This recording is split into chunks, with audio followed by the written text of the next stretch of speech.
Então, para conversar comigo e com você, para que a gente possa entender melhor sobre o assunto, eu recebo o cardiologista, membro titular e especialista em clínica médica pela Sociedade Brasileira de Clínica Médica, doutor Irã Gonçalves, que já está aqui. Olá, doutor Irã. Boa tarde. Olá, Cláudia. Muito obrigada pela sua disponibilidade de conversar conosco. É um prazer recebê-lo, mesmo que virtualmente, né? É sempre uma satisfação. Bom, primeiro eu queria entender um pouquinho, porque a gente tem que sempre fazer aí a ligação com a Covid-19, que é a grande preocupação dos nossos telespectadores, da população de forma geral. Existe uma relação do nosso coração, dos problemas cardíacos com a Covid-19? Sim, existe, sem dúvida existe. Problemas cardíacos são uma das doenças associadas que aumentam o risco de quem pega a Covid-19, né? Quem tem problemas cardíacos e pega a infecção Covid-19, o coronavírus, né? Ele tem uma evolução mais trabalhosa, mais dificultosa, mais grave. Isso de forma geral, assim, é um fato. Qualquer pessoa que tenha um problema cardíaco, a gente sabe que está no grupo de risco, mas ela vai ter complicação na Covid-19 ou não? Ela pode pegar esse vírus de forma leve e passar tranquila como tanta gente passa? Pode pegar o vírus e passar tranquilo, mas é um dos fatores de risco, né, que os médicos, que a gente utiliza para classificar o risco daquela paciente ou daquele paciente, né? Então, se você tem um problema cardíaco, se você é diabético ou é hipertenso, né, você tem que ser olhado com mais cuidado, prestar mais atenção, porque você pode evoluir pior da Covid. Exatamente por quê? Só para a gente tentar entender o que acontece aí com essa infecção viral e como é que pode acometer o nosso coração. Então, isso é desconhecido ainda, sabe, Cláudia? O vírus, ele utiliza uma molécula que está na superfície da célula para entrar, que é relacionada ao controle da pressão arterial. O vírus se acopla nessa proteína da membrana da célula e entra no organismo. Então, se acredita que isso desencadeia uma série de outros fenômenos, de outros fatores dentro da célula, né, que causem uma doença mais grave. Mas o vírus utiliza essa entrada, que é uma proteína relacionada ao controle da pressão arterial. Ok. Bom, de toda forma, as pessoas, então, que têm essas doenças pré-existentes, aquelas que já sabem que estão no grupo de risco, precisam redobrar os cuidados que a gente tem falado constantemente, a higiene, principalmente, lavar bem as mãos, água e sabão, né? E se for usar e sair, precisar ir no supermercado, usar o álcool gel e sempre máscara, né? Que também é um item hoje essencial e obrigatório. Agora, eu sempre fico muito incomodada da gente gerar um mal-estar em quem, por exemplo, já tem um problema cardíaco. Por isso até que eu te perguntei, não significa que se a pessoa pegar, ela vai ter complicações. Ela pode pegar o vírus de forma leve, né? Então eu gosto de deixar isso claro para que as pessoas não fiquem alimentando essa ansiedade. Porque a ansiedade também tem uma relação com o coração da gente?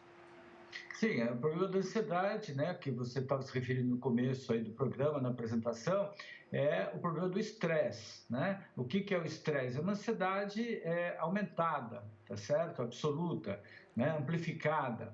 Ela faz com que a pressão arterial da gente suba, ela faz com que a frequência cardíaca da gente aumente, né? A gente fica sem paciência, explode fácil, e quando isso acontece, a adrenalina do organismo é liberada, que faz com que aumente a pressão, aumente o batimento cardíaco e pode desencadear crises hipertensivas, arritmias, né?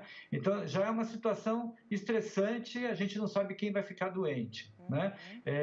Quando você fala se todos que são hipertensos ou que têm problema cardíaco vão ficar doentes, obviamente não são todos, né? Mas esses pacientes precisam ser melhor cuidados. Então, como você falou, né, lavar a mão, usar álcool gel, de preferência esses pacientes manterem um isolamento maior. E se ele for muito doente, né, porque uma coisa é falar, eu sou um hipertenso, mas tenho 30 anos. Mas eu sou um hipertenso, mas eu tenho 70 anos. Esses devem ser mantidos em isolamento até dentro de casa, né? Poucas pessoas tendo contato, né? Não é aquela coisa do monte de visita. É um paciente para ser cuidado com mais cuidado.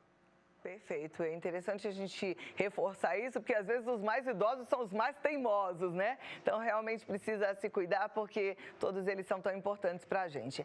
Agora, Os que já têm problemas diagnosticados, que já fazem acompanhamento, eles podem continuar, quem faz acompanhamento no hospital, se tiver consulta marcada, podem continuar com a sua rotina? Deve. Isso é uma coisa muito importante que você está chamando a atenção. As pessoas não devem suspender os tratamentos, nem suspender as medicações, né? Então, se é uma consulta de rotina, pode telefonar para o médico, perguntar, olha, realmente é necessário que eu vá, mas não simplesmente sumir, só vou para o médico se eu piorar, né? E tem muita gente que está suspendendo os tratamentos, né? Pacientes com cânceres não querem fazer quimioterapia, não querem fazer um exame que já estava marcado, que é necessário. Então, não se deve suspender as medicações nem os tratamentos. Por quê? Porque isso vai piorar essa doença que a gente chama de doença de base. Tem um palavrão aí que ficou na moda, comorbidade, né? Então, a outra doença que eu tenho, né? Se eu deixar de tratar a outra doença que eu tenho, eu vou ter dois problemas. Eu posso me infectar pelo coronavírus e eu vou estar descompensado da minha outra doença. Perfeito, é importante a gente falar isso. E uma outra preocupação que eu tenho é das pessoas, a gente já falou várias vezes aqui no programa, dos desconfortos iniciais, por exemplo, de um problema como um infarto, e que se for rápido para o pronto-socorro, se for rápido buscar ajuda, talvez o prognóstico seja melhor, né?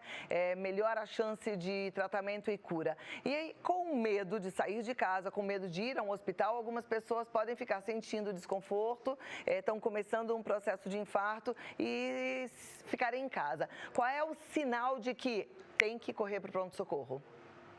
O sinal que tem que correr para pronto-socorro é você estar sentindo uma coisa que você nunca sentiu antes. Não tem uma graduação da dor, né?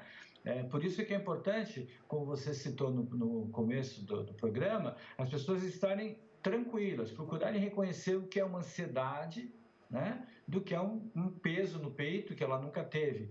Isso que você citou das pessoas estarem indo menos ao pronto-socorro é uma verdade no Brasil e no mundo, né? Lá na Escola Paulista, agora no mês de março, nós notamos um decréscimo na busca no número de infartados que a gente atende. Infartados, pacientes com acidente vascular cerebral, né? Às vezes o paciente chega com uma apendicite, por exemplo, uma doença cirúrgica já evoluída, em pior estado, porque ficou com medo de ir ao hospital. Então, ninguém gosta de ir ao hospital. Nessa época, a gente deve não ir à toa, mas se está achando que tem uma coisa que está acontecendo muito diferente, é melhor que vá logo, descarte o que tiver que descartar, né? E não fique esperando a complicação em casa.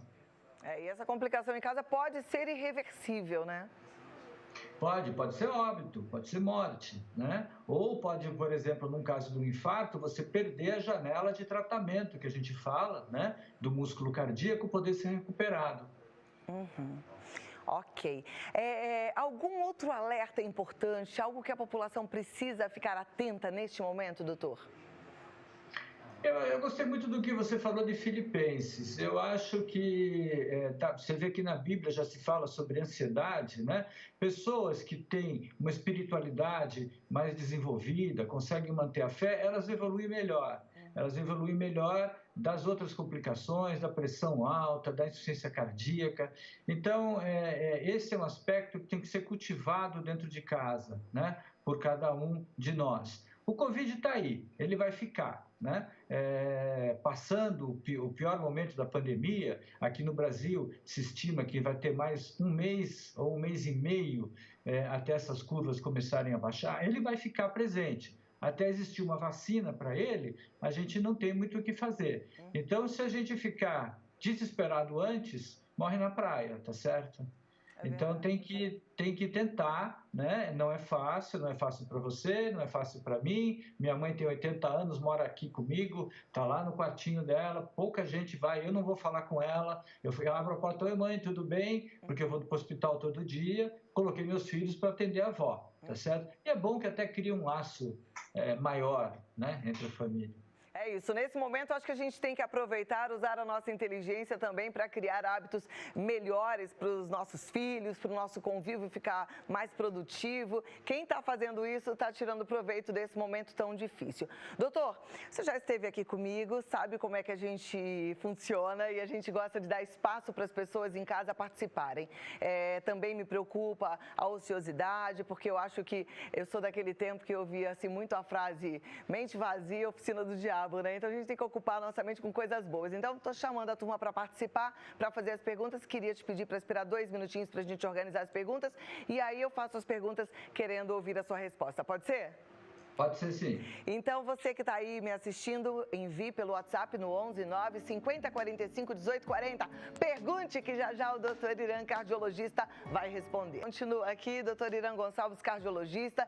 Já conversamos um pouquinho sobre a relação do nosso coração com a Covid-19, falando um pouco da ansiedade também com o nosso coração, mas agora é a sua hora, né? Você, telespectador, que já enviou a sua pergunta, que está aí querendo a sua resposta, querendo ver a sua participação aqui no programa, segura que agora é a sua hora. Então vamos lá, doutor. A primeira pergunta diz o seguinte: boa tarde, Cláudio, doutor. Tenho 62 anos, tenho prolapso, extrasístole, refluxo de válvula mitral e refluxo da válvula tricúspide. Corro risco? Sou a Cleudes de Vila Alpina. Beijos, amo o programa. Beijo, Cleudes.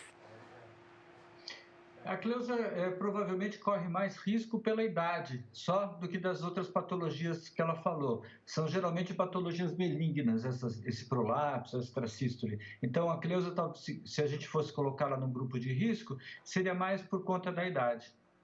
Ok. Próxima pergunta. Boa tarde, me chamo Geralda e descobri problemas de circulação que prejudicaram o funcionamento do coração. O sangue estava muito grosso, cortei folha verde escuro, mas tenho medo de cair minha imunidade. Corro algum risco? Tenho 71 anos. Também pela idade, né?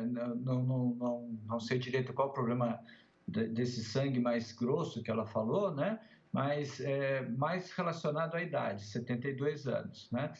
Com o passar da idade, com o crescer da idade, vai aumentando o risco de uma evolução pior, porque as pessoas têm outras deficiências físicas já, né? Mas como você falou, que é muito importante, não significa que toda pessoa de 60 anos ou de toda pessoa de 70 anos vai ter uma evolução pior ou que vai morrer. Né? Isso é importante ter em mente. Eu acho muito importante a gente falar sobre isso, porque hoje a gente tem acesso à informação o dia inteiro. E muitas vezes a gente se perde mesmo com tanta informação, porque é viciante. E a gente fica assistindo uma notícia atrás da outra e acaba ficando contaminado de medo, de pavor, né? E eu gosto sempre de lembrar as pessoas. Eu, por exemplo, conheço várias pessoas com 60, 65, 70 anos que tiveram a Covid-19 que estão ótimas, que tiveram de forma muito leve, algumas até assintomáticas. Então, realmente é para a gente não viver com esse medo, né? Como eu comecei o programa, a gente entender que a doença se manifesta de formas diferentes, não é isso, doutor? É verdade, o medo paralisa, né? Mas a ignorância também paralisa. Então, olha, eu tenho 70 anos de idade, sou eu que tenho que ir no supermercado? Resposta: alguém pode ir no supermercado para você? Né? Não, eu que tenho que ir mesmo. Então vá uma vez, use máscara, chegue em casa, faça essas medidas que você colocou. E se sentir alguma coisa, procure o médico já. Perfeito. Próxima pergunta. Minha avó tem 76 anos e diariamente ela sente palpitação. Diz que sente mais quando está estressada ou pensando muito em algo. Eu fico preocupada com isso, mas ela não quer fazer exames por conta da Covid. O que eu faço? Devo me preocupar? Não, essas palpitações que as pessoas sentem quando ela mesmo disse, quando eu estou mais estressada, mais tensa, muitas vezes é um fenômeno normal, ela sente o coração bater, né? Agora, vamos dizer que não seria a hora de começar uma investigação para ela, né? Ok, próxima pergunta. Boa tarde, Cláudio, doutor. O que vem a ser um exame chamado ADFCV? Já ouviu falar nesse exame? Não. E aí ela está perguntando o que esse exame revela, mas eu também não conheço. ADFCV. Albaneide, Perguntei para o médico, ele também não ouviu falar, talvez tenha um outro nome esse exame.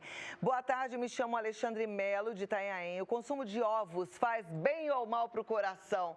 Ai, como eu queria saber isso também, porque um médico fala que sim, outro fala que não. E o que o cardiologista Dr. Irã Gonçalves me diz?